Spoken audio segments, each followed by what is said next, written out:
Bum bum bum bum bum bum bum bum bum bum bum bum. Hello, everybody. Welcome back to the One Kwacha podcast.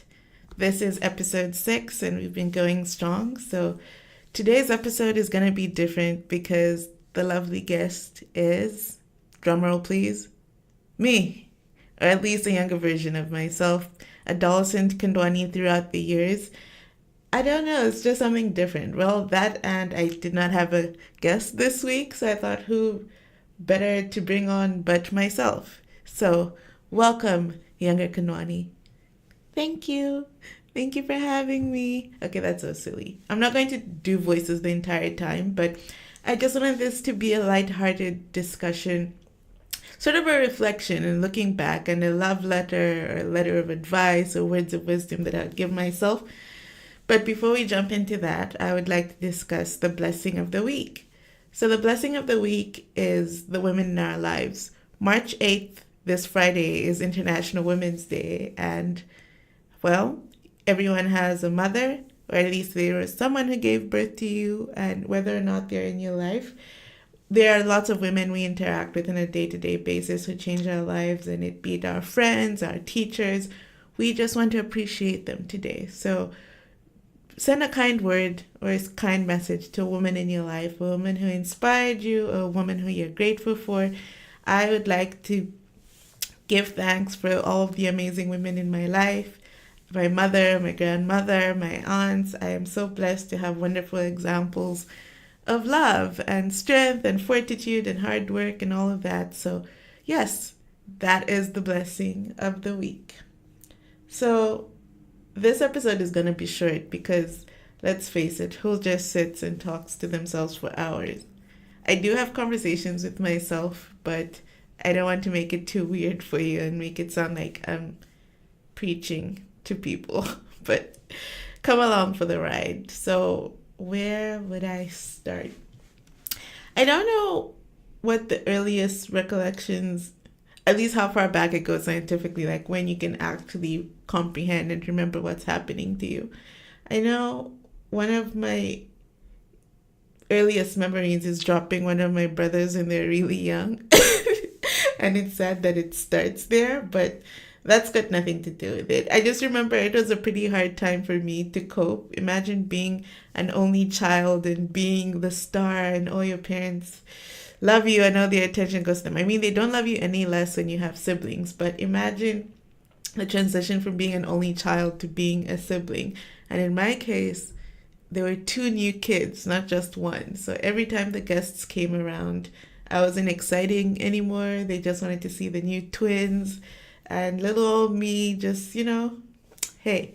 But anyway, so that you see, these are just like some of the memories that stick in your mind and these defining moments that you remember. But I like my brothers now. They're cool. I'm not mad at them. And hey, it's what comes with it. But if there's an activity that I've enjoyed, and from an early age and even now, my favorite pastime has always been reading. And I'm grateful that my parents, I'd say, put me onto it at a very young age. Parents read to kids, and for a while you can't make sense of the words when you look at them, but I'm told I memorized the book. So I'd like give a book to an adult and ask them to read it to me, and I could even tell them when they got it wrong. So reading is just something that really opened up my mind. I was not as well traveled, but you could read all of these books and imagine these faraway places, and you get to know different topics. And even now, I still like to read. I particularly like African writers. I like fiction. Some of the scientific stuff is a bit too heavy for me, but I really do enjoy fiction because these are different perspectives. And what I found is when you do read books by African authors, these are experiences that you can relate to. I really enjoyed Purple Hibiscus, I think, by Chimamanda, which was a great book. I mean, Nigerian society and Nigerian culture is not that much different from Zambian culture. So when you read that and you can relate, and you go, haha, that is something that I would have legitimately experienced in my life. It's so much different when you're reading, what was the book?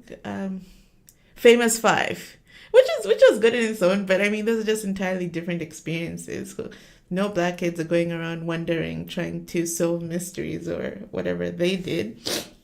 But yeah, so I like reading, and I tell young Kondwani to just continue reading as many books as you do, as many books as you find. I know my mom would often try to like pull a book away from me because I would read even when I was eating, which is a bad habit. Don't read at the table, but just keep at it. Keep that hunger to learn or hunger to be entertained. It really does open up your mind to a lot more stuff, I would say. Yeah. Another memory I have is just being told I was too emotional in high school. Not high school, like preschool, primary school. That was like something that was written on my report cards a lot. And my parents would try to talk to me about it because apparently I would cry easily or cry too much. And looking back, it just meant that I had a high emotional quotient or like an EQ, which a lot of people don't have. I'm not saying crying easily equates to having a high EQ, but it's just that awareness where you pick up easily of the underlying emotions of those around you and sensing a situation and just being able to express yourself. And lots of people keep their emotions in, and that's not healthy. And for me, I own that now. If I'm feeling feelings, I do allow myself to feel them. And it's been a very useful thing, be it in the workplace or my interactions with other people. Just I can empathize with people, which I think is very important and a lot of people don't do. Putting yourself in someone else's shoes is a great thing. I'm not always the best at it. Sometimes I just choose to ignore it, but I tend to think ahead of how someone else would feel if I did what I did compared to just not regarding that at all. So I'll tell Kondwani, you're not too emotional. They just don't understand you as well. So it's okay if you cry too much. Just don't cry too much, okay? But it's okay. If they tell you that, just don't take it too seriously. That's totally okay. Yeah, they just don't have they just don't have high EQs. Oh my goodness. Let's see. Another example I have. This was probably about 9 or 10, but I went to the school by this famous preacher called Danny Pule. It was unconventional because they taught the American curriculum in Zambia, which anyway, it was really just some sort of not your typical structured Zambian school. And we had this parent who did study ballet, so she did come by to teach a few of the girls. And it wasn't real ballet. We didn't have the proper shoes, but it was just fun ballet quotation marks. And I remember I got the part, we were doing a play and it was Cinderella, and guess who was Cinderella?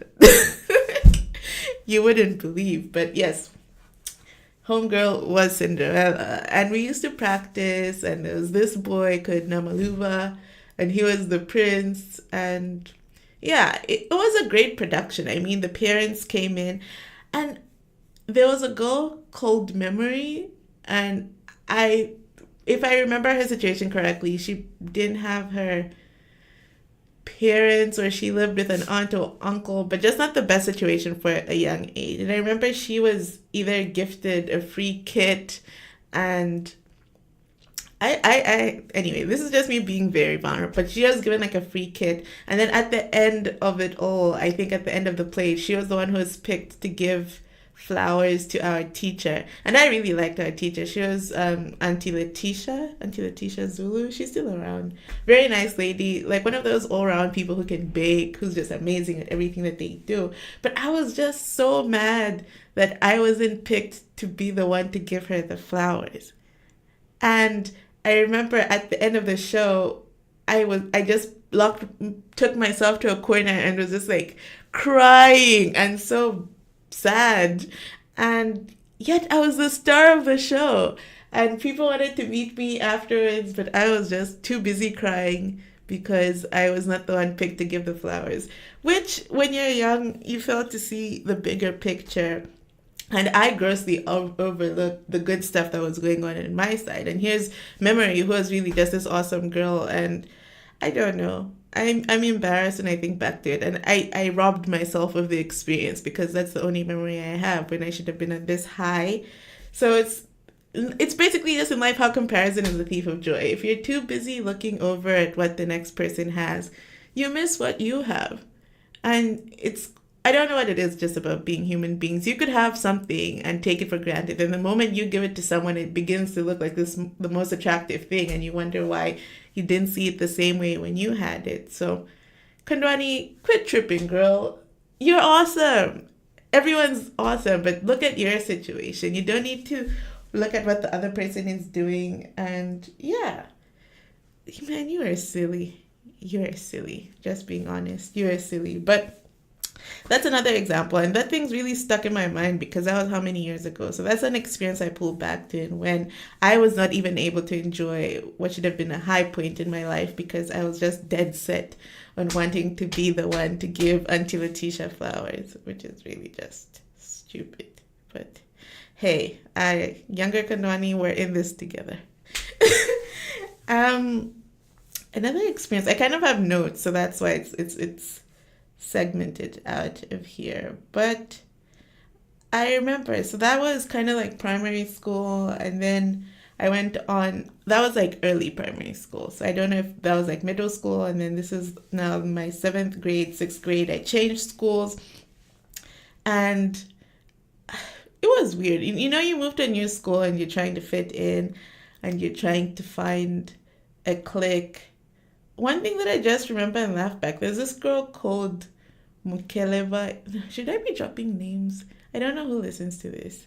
Anyway, there was a girl, and you know when you're just so gullible, and she lied to me, and this is just me, just so eager and desperate to find a group to belong to. But when I look back and see the lies, anyway, guys, okay, I think she lied and said she had gone to Spain or something when homegirl really didn't go to Spain. Who knows? Maybe she did go, but she went to some impressive lengths to maintain the lie. And looking back, I've always been pretty trusting. But my problem is, what do people have to gain from lying? I just always want to assume the best in people, assume the best of people, and know that their intentions are good. So that's where I come from. It's not just being gullible, but I'm still struggling with knowing when to trust people and when to be skeptical and take things with a grain of salt. But she told me she had gone to Spain and something about time different. I don't know.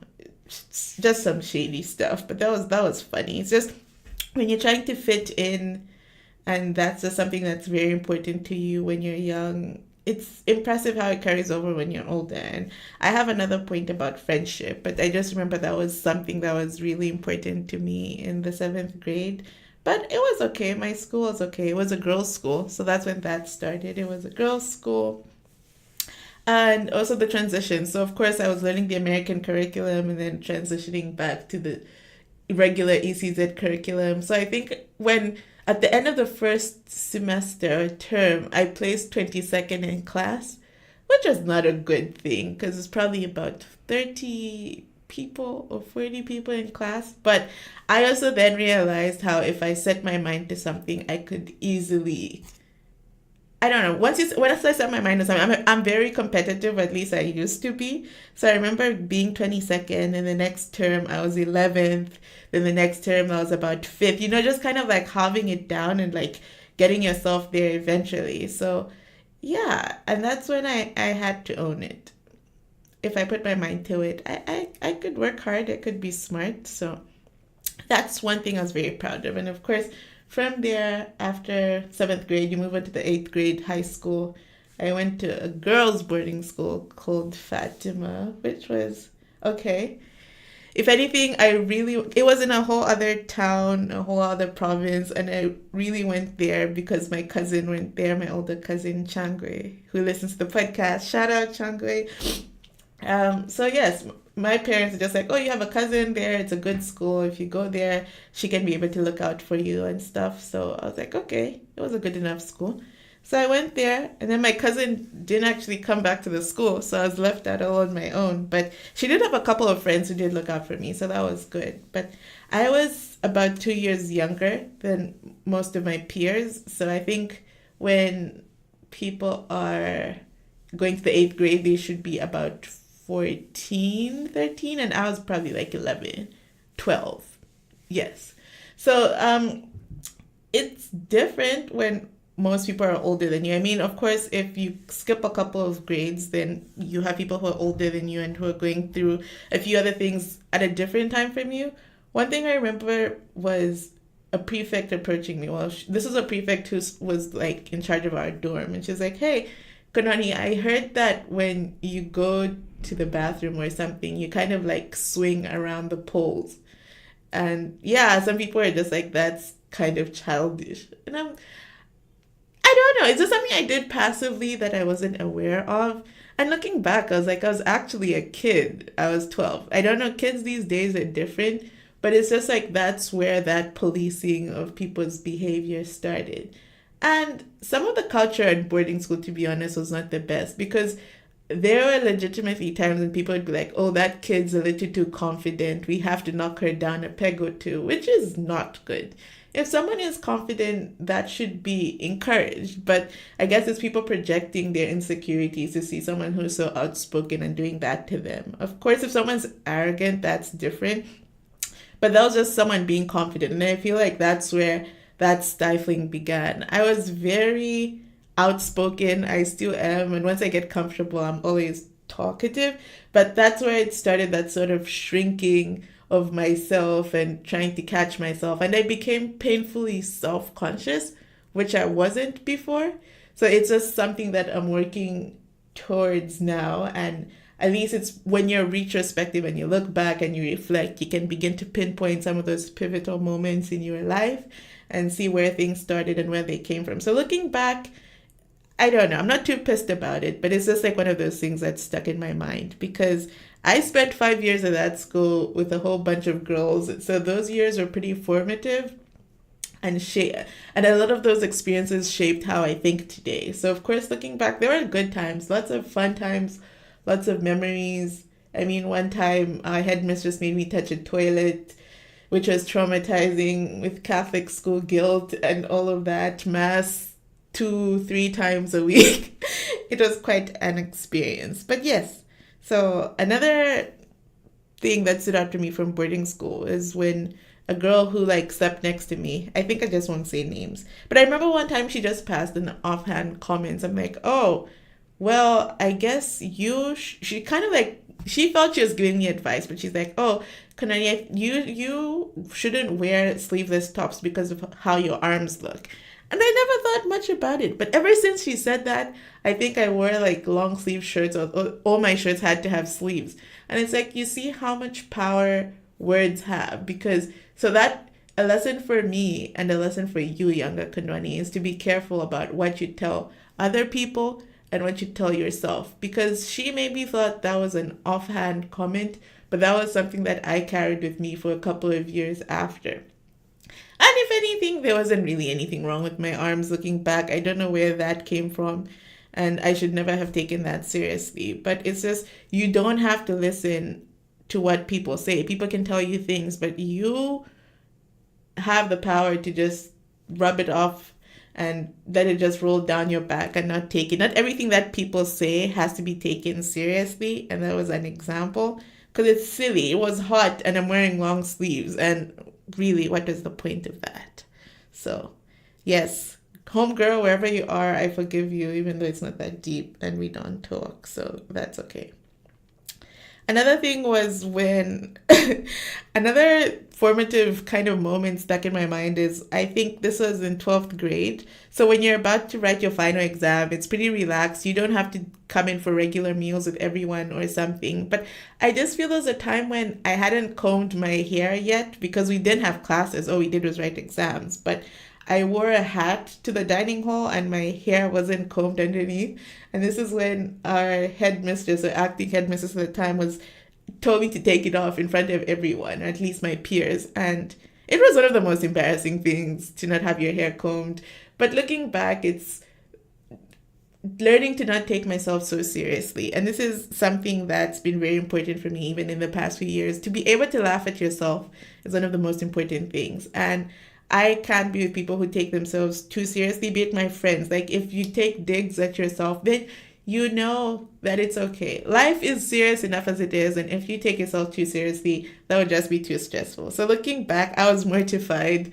I wanted the ground to open up and swallow me, but looking back, it was just funny. People laughed.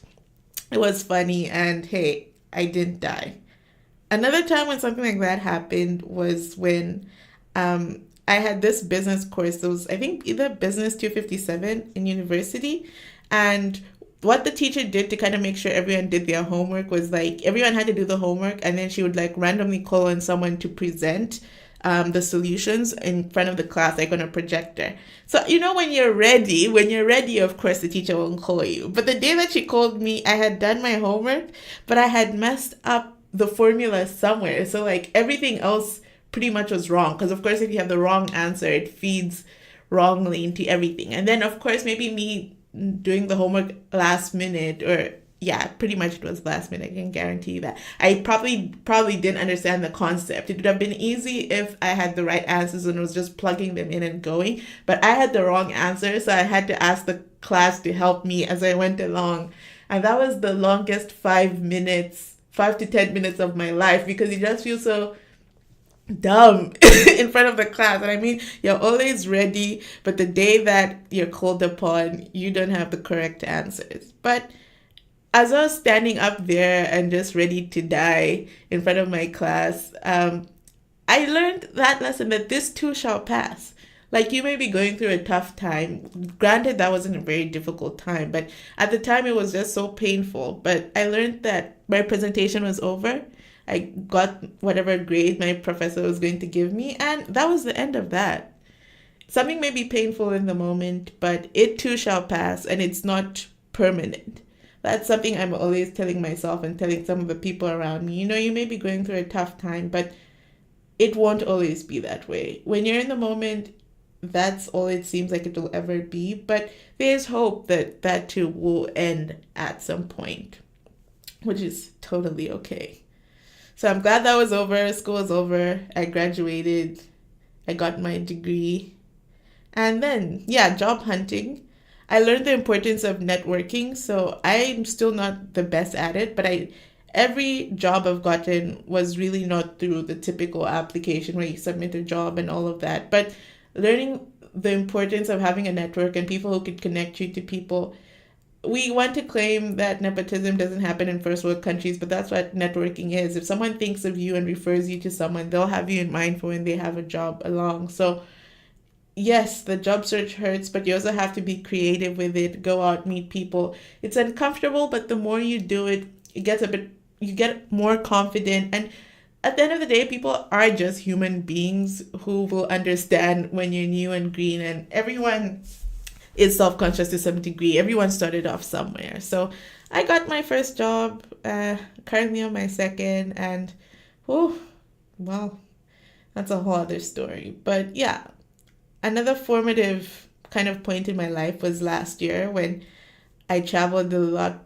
I'd say a bit more than I ever have. So I just don't know why I always held back. My friends would invite me and tell me, hey, let's go here. And I had an excuse every single time. But to finally say yes, it's like the floodgates just open and you have all these options and you just want to go, go, go, go, go. But there is something to finally saying yes and not being so afraid to do things. And this was because I met a co-worker, Sophia, who I love and hold dear to my heart, but she just shared so many experiences, and she's a bit older than me, but I thought to myself, looking back, what kind of life do I want to have lived? What memories will I reminisce? What stories will I tell? This is the time for me to make those stories that I will tell. So it's just living a fulfilled life. Work will always be there. I mean, we're so set. I mean, everyone is set. You're trained, go to school, and you begin to work. But you also have to remember to live life. And it's easier said than done. But in a small way, just make sure that you're doing something that you like, something that you love. And real life gets in the way. There's bills to be paid. But things do work out in the end. And you don't need a lot of money to travel. That was a misconception that I had. But you really don't need a lot of money to travel. If you just break it down, save, pick up an extra job, which I did, I almost went crazy, but it was well worth it in the end when you're out there traveling.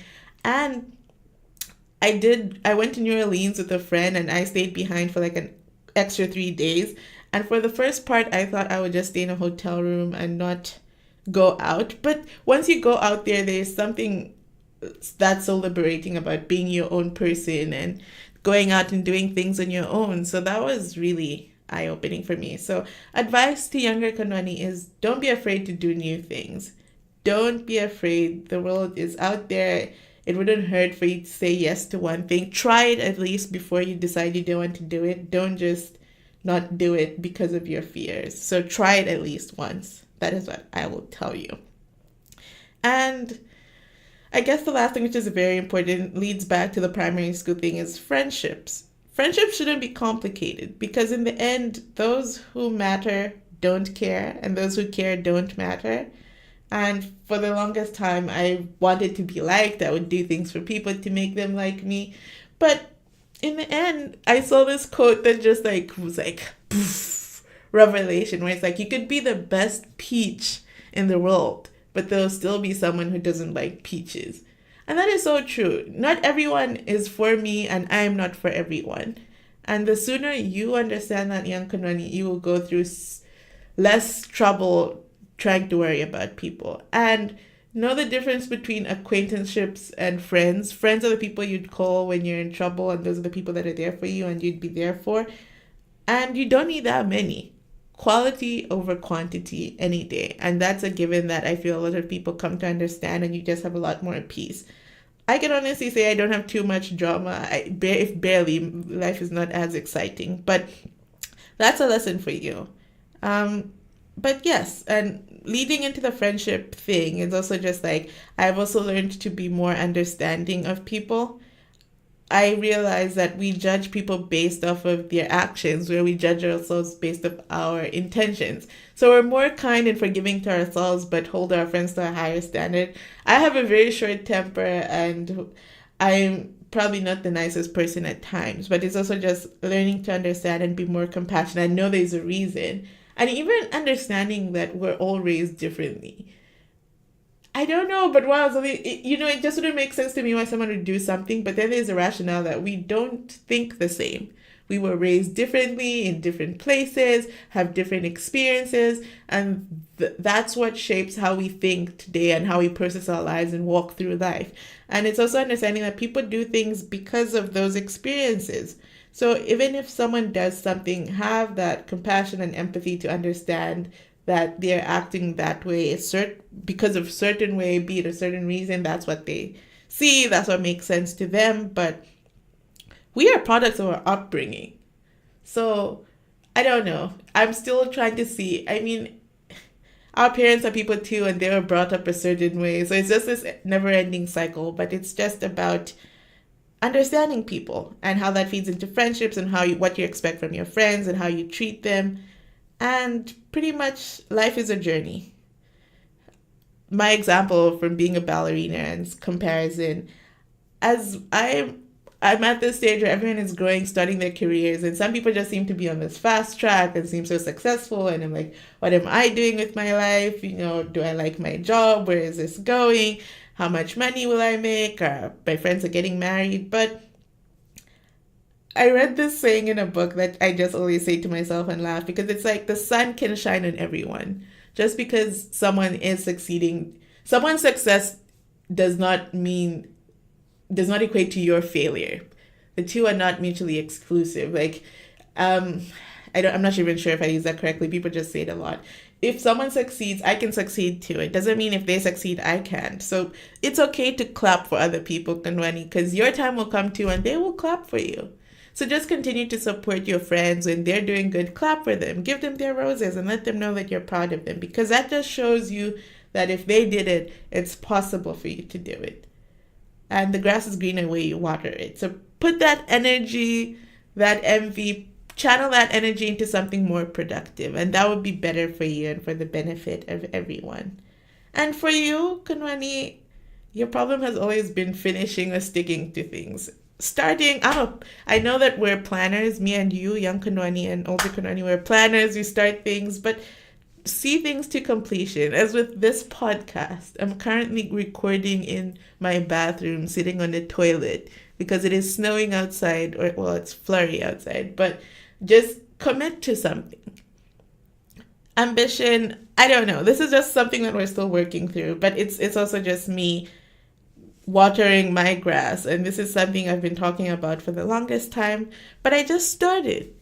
And it's been amazing doing something that you love. So these are my last words of wisdom. If I had to sum it up, is love yourself, be friends with you, accept yourself. That's what life is about, because you're going through it with you. Friends will come and go, your family will be there, but at the end of it all, you're walking through this with yourself. And Lord knows what it'll be like at 30 or 40 or 50, but as long as you're kind to yourself, I think it'll be fine. Because if you're kind to yourself, then you'd be kind to others. Then you love yourself. You have enough love to give to other people. So everyone out there and younger Kondwani, love yourself. Be friends with you and accept yourself. And don't take yourself too seriously. It's life is too serious as it is, guys. So be a friend to yourself. Laugh with yourself. Do something that scares you. Don't hold back. And if you're going through a tough time, just know that this too shall pass. It's not forever. And yeah, onwards, continuous improvement. But yes, thank you so much for listening. Thank you so much for listening me talk for half an hour. This was fun, but I will have a guest next week, that's for sure. So this is Kondwani signing out.